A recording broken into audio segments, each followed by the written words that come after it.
Külək pıçıltıyla adını deyir, səni xatırladır hər bir sükut. Ürəyimdə yanır sönməyən izlər, geçmişdən qalır bir acım.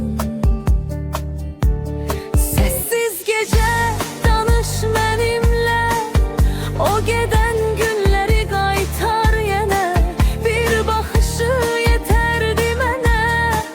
İndi təkəm bu qaranlıq səhnədə,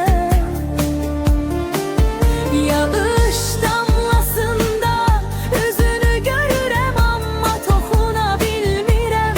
Yenə yoxsan bir şəkil, bir xatirə, bir nəfəs qalıb ürəyimdə sənsizmin dodaq.